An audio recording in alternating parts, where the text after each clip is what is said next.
German visa পাওয়া মানে এই না যে আপনি সবকিছু পেয়ে গেছেন, এখানে আসার পরে রিয়েল লাইফটা আসলে শুরু হবে। তাই আমি আজ বিস্তারিত কথা বলবো প্রথম সপ্তাহে জার্মানিতে আসার পরে কোন কোন কাজগুলো খুবই গুরুত্বপূর্ণ আর সেই কাজগুলো কি কি। চলুন জানা যাক। হাই, আমি নুহু জার্মানি থেকে নতুন একটি ভিডিওতে আপনাকে স্বাগতম। আর আজকের টপিক হচ্ছে আমাদের যারা নতুন জার্মানিতে চলে আসবে তাদের প্রথম সপ্তাহের কোন কোন কাজগুলো খুবই গুরুত্বপূর্ণ। তো শুরুতে আমি বলছি জার্মানিতে সব থেকে বেশি ইম্পর্টেন্ট যে টপিকটা নিয়ে আমি কথা বলবো সেটা হচ্ছে সিটি রেজিস্ট্রেশন, হাউস রেজিস্ট্রেশন অথবা আনমেল্ডুং, যেটা জার্মান ভাষায় বলে। এটা কেন ইম্পর্টেন্ট? এখানে বলা হয় যে আপনি ইমিগ্রেশন যখন ফেস করবেন জার্মানিতে ল্যান্ড করার পরে, যখন আপনি ডিরেক্ট অ্যাপার্টমেন্টে যাবেন, যেখানে আপনি বাংলাদেশ থেকে কোনো একটা ডরমিটরি আপনি বুক করবেন অথবা কোনো একটা প্রাইভেট কোনো অ্যাকোমোডেশন আপনি বুক করে জার্মানিতে আসবেন, তো ওই বাসাতে আপনি ল্যান্ডলর্ড পাবেন, যে ঘরের মালিক, সে আপনাকে একটা পেপারস দিবে। যে পেপারসটা হচ্ছে আপনার হলো হাউস রেজিস্ট্রেশন একটা ডকুমেন্টস।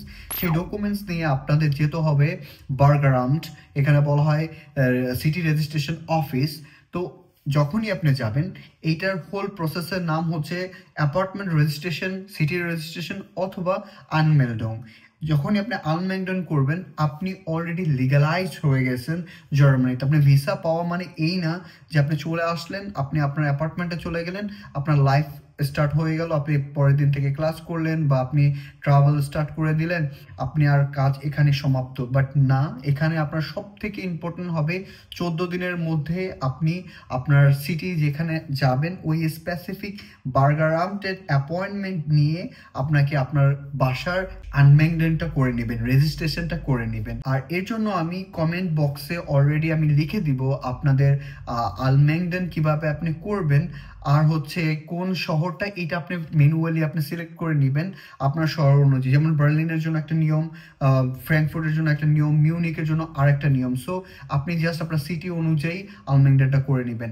এটা হচ্ছে আমাদের প্রথম অ্যান্ড ইম্পর্টেন্ট টাস্ক, এটা আমরা বাই ল হিসেবে আপনার ফলো করতেই হবে। আর আমাদের দ্বিতীয় যে টপিক নিয়ে আমরা কথা বলবো সেটা হচ্ছে ব্যাংক অ্যাকাউন্ট। যখন আপনি বাংলাদেশ থেকে জার্মানিতে আসবেন, আপনার ফাইন্যান্সিয়াল যে অ্যাবিলিটি থাকে সেটা সাধারণত ব্লক অ্যাকাউন্টই হয়ে থাকে। অনেকে ফিনটিভাতে করে থাকে, সাধারণত আমি দেখেছি বা আমিও অলরেডি ফিনটিভাতে করে এসেছিলাম যখন স্টুডেন্ট হিসেবে আসছিলাম। তো আপনার এই টাকাটা ওই ফিনটিভার অ্যাকাউন্টে ব্লক থাকে। তো এই টাকাটা আনব্লক করতে হবে তখন যখন আপনার ব্যাংক অ্যাকাউন্ট জার্মানিতে থাকবে। তো এই জন্য আমি বলবো ব্যাংক অ্যাকাউন্ট একটা মোস্ট ইম্পর্টেন্ট সেক্টর, যেটা অনেকেই প্রবলেম ফেস করে, কারণ অনেকে জানে না কোন ব্যাংকগুলো ভালো হয় এখানে। কারণ জার্মানি মানে এই না যে প্রতিটা ব্যাংক বেস্ট বা বেটার, কারণ এখানে কম্পিটিশন বাংলাদেশের মতোই অহরহ হয়ে থাকে। তারপর আমি বলবো আপনি আপনার সিটিতে দেখবেন যে কোন ব্রাঞ্চ সব থেকে বেশি, কোন ব্যাংকের অ্যাকাউন্ট আপনি করতে পারবেন খুবই চিপ প্রাইসে। ইভেন আপনার এটিএম গুলো যেন অ্যাভেলেবেল থাকে আপনার হোল শহরের অনেক যেগুলো ফেমাস রোড ব্যতীত, যেটা নর্মাল সাব রোড হয় সেখানেও যেন থাকে। কারণ অনেক সময় আপনি দেখবেন আপনি মেন সিটিতে থাকতে পারবেন না, আপনি সাধারণত ডরমিটরি যেগুলো হয় একটু সিটি থেকে একটু দূরেই হয়। তো সিটি থেকে আপনার দূরে, আর আপনার যে ব্যাংকে আপনি অ্যাকাউন্ট খুলেছেন সেটার এটিএম যখন আপনি ক্যাশ উইথড্র করবেন বা ক্যাশ আপনি ডিপোজিট করবেন, সেটা যদি মেন সিটিতে হয়ে থাকে তাহলে আপনার বারবার সিটিতে যেতে হবে আপনার ট্রানজ্যাকশনের জন্য। So that's important. আপনি দেখবেন কোন ব্যাংক অ্যাভেলেবিলিটি আছে সব ধরনের সিটিতে। প্রতিটা রাস্তা না হলে অ্যাটলিস্ট 90% কভার করে হোল আপনার ম্যাপে। সো এই জন্য আপনার এটার জন্য একটু পার্সোনালি গুগল করতে হবে, ইন্টারনেট করতে হবে। যদি আমি আপনাকে পার্সোনালি রিকমেন্ডেশন করি তাহলে আমি অবশ্যই বলবো স্পার্কাসে ব্যাংক। এটা খুবই একটা ফেমাস ব্যাংক জার্মানিতে। আপনি আপনার লাইক খাটের নিচেও পেয়ে যাবেন একটা এটিএম ফর শিওর। লাইক আমি তো ভাই সব জায়গায় পাই। অ্যান্ড পরবর্তীতে হচ্ছে স্বাস্থ্য বীমা অথবা হেলথ ইন্স্যুরেন্স। জার্মানিতে যদি আপনি থাকেন এটা আপনার ম্যান্ডেটরি, এটা আপনার নিতেই হবে। সো যেমন বাংলাদেশে অনেকেই স্বাস্থ্য বীমা থাকে না সাধারণত, আর জার্মানিতে ইট ডাজন্ট ম্যাটার আপনি student, employee, German citizen, whoever, আপনি জার্মানিতে লিগ্যাল ভাবে থাকবেন, আপনার হেলথ ইন্স্যুরেন্স ম্যান্ডেটরি, বাধ্যতামূলক থাকতেই হবে। সো এখানে অনেক ধরনের কোম্পানিস আছে জার্মানিতে হেলথ ইন্স্যুরেন্স। যেমন আমি যদি বলি দুইটা ফেমাস কোম্পানি, সেটা হচ্ছে এওকে আর হচ্ছে টিকে।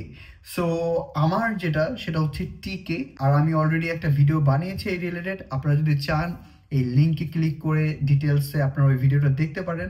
তবে আমি শর্টে যদি বলি তাহলে আমি বলবো যে টিকে খুবই মডার্ন অ্যান্ড অ্যাপ বেসড একটা টেকনোলজি ওরা ইউজ করে, যে আপনি আপনার প্রতিটা সিক নোট থেকে শুরু করে আপনার হেলথ ইস্যুগুলো আপনি ট্র্যাক ডাউন করতে পারবেন অ্যাপে। So this is like more modern, আপনি এটা ফলো করতে পারেন। এটা আমি পার্সোনালি রিকমেন্ড করব ফর দ্য নিউ কামার যারা আসবেন জার্মানিতে। আর এটা প্রথম সপ্তাহের কাজ, কারণ এখান থেকে আপনি পাবেন ট্যাক্স পেপার আর সোশ্যাল হেলথ নাম্বার, যেটা আপনি পাবেন সেটা হচ্ছে আপনার হেলথ ইন্স্যুরেন্স আপনাকে এটা করে দিবে। সো আমাদের পরবর্তী ধাপ হচ্ছে সিম অ্যান্ড ইন্টারনেট। জার্মানিতে আপনি যখন আসবেন, লাইক খুবই একটা কমপ্লিকেটেড একটা টপিক এটা, যে আপনি অসংখ্য ধরনের ব্র্যান্ড পাবেন, আপনি ইন্টারনেট প্যাকেজেস পাবেন, কিন্তু আপনি কনফিউজ থাকবেন যে আপনি কোনটা ইউজ করবেন। আর আমি এই ক্ষেত্রে বলবো যে জার্মানিতে আপনি 10টা সিম ইউজ করার পরে যে এক্সপিরিয়েন্স দিবেন, এইটা ইজ নট ওর্থ ইট। আপনি লাইক 200-300 ইউরো মাসে খরচ করার পরে আপনার এক্সপিরিয়েন্স গেইন হলো, দেন আপনি একটা ভালো একটা সিম পেলেন, ইজ ইট ওর্থ ইট? আমি মনে করি না। এই জন্য আপনার লোকাল পিপলদের সাথে কথা বলতে হবে, সিনিয়র ভাইদের সাথে কথা বলতে হবে, আপনার মোর ডিটেলস জানতে হবে যে ভাইয়ারা যারা চলে আসছে, যারা অলরেডি 2 বছর 3 বছর 4 বছর ধরে জার্মানিতে আছে, তো তারা কি কি প্রবলেম ফেস করেছে স্পেশালি সিমের উপরে। সো এই জন্য আপনার পার্সোনাল ইন্টারভিউ করতে পারেন, কোশ্চেন করতে পারেন, আপনি গ্রুপে ফেসবুকে অনেক ধরনের গ্রুপ আছে, সেখানে আপনি এই ইন্টারফেস করবেন, আপনি আস্ক করবেন যে ভাইয়া আমি এই ধরনের সিম ইউজ করতে চাচ্ছি, is it good for us, or in future আমি এটা যদি এক্সটেন্ড করতে চাই কোনো ধরনের ইস্যু হবে কিনা। সো এইটা আপনার পার্সোনালি ওয়ার্ক করতে হবে। তবে আমি যদি রেকমেন্ডেশন করি তাহলে আমি বলবো যারা স্টুডেন্ট তাদের জন্য আলডি সিম। এটা হলো কন্ট্রাক্ট ছাড়া, আপনি উইদাউট কন্ট্রাক্টে আপনি এটা নিতে পারবেন, পছন্দ না হলে আপনি চেঞ্জ করতে পারবেন। So very chip, like less than 10 euro দিয়ে আপনি আপনার মাসে সার্ভাইভ করতে পারবেন। আর ওয়াইফাই যদি আমি বলি, আপনি যেখানে বাসায় যাবেন সাধারণত 90% কেসে দেখা যায় যে অলরেডি তাদের ওয়াইফাই লাইনটাতে থাকে। আপনি জাস্ট আপনার পার্সন হিসাবে যারা থাকে বাসায়, ওই অনুযায়ী আপনি ডিভাইড করে পার পার্সন হিসাবে দিবেন। So average like 7 to 10 euro per person পরে ওয়াইফাই বিল। আর হচ্ছে আপনার ইন্টারনেট সহকারে যে সিম আপনি নেবেন সেখানে আপনার 10 ইউরোর মতো পড়ে। সো 20 ইউরো পার মান্থ আপনার ধরতেই হবে সিম প্লাস ওয়াইফাই। আর আমি যদি মোর ডিটেলস কথা বলি সিম কার্ড নিয়ে, তাহলে আমি বলবো অনেক ধরনের ব্র্যান্ড আছে খুবই famous, like O2, Vodafone.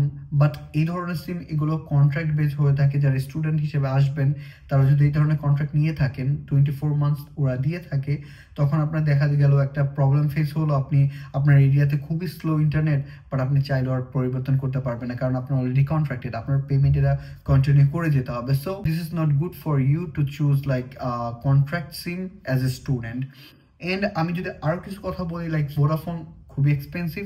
So for student আমি বলবো লাইক লিডল সিমগুলো থাকে, আলডি সিমগুলো থাকে, আপনি যে কোনো আলডি শপ যাবেন, গিয়ে আপনার রেসিডেন্ট পারমিট অথবা ভিসার কপি যেটাই হোক আপনি নিয়ে গেলে আপনি সাথে সাথে অন দ্য স্পট আপনি সিম নিতে পারবেন। বাট সিম নেওয়ার পরে আপনার ম্যানুয়ালি এটা অ্যাক্টিভেশন করতে হবে, কারণ জার্মানিতে সিম অ্যাক্টিভেশন একটা লিটল বিট অফ প্যারাদায়ক একটা ব্যাপার। আপনি বাংলাদেশে যেমন সিম গেলে ইনস্ট্যান্ট আপনি অ্যাক্টিভেট করতে পারছেন, বাট জার্মানিতে আপনি সেটা ইনস্ট্যান্ট পারবেন না, আপনার একটা ম্যানুয়াল সিকিউরিটি গো থ্রু করতে হবে, দেন গিয়ে আপনি এটা অ্যাক্টিভেট হবে। সো এটা একটা লাইক ট্রিকি একটা ব্যাপার, বাট ঘাবড়ানোর কিছুই নেই।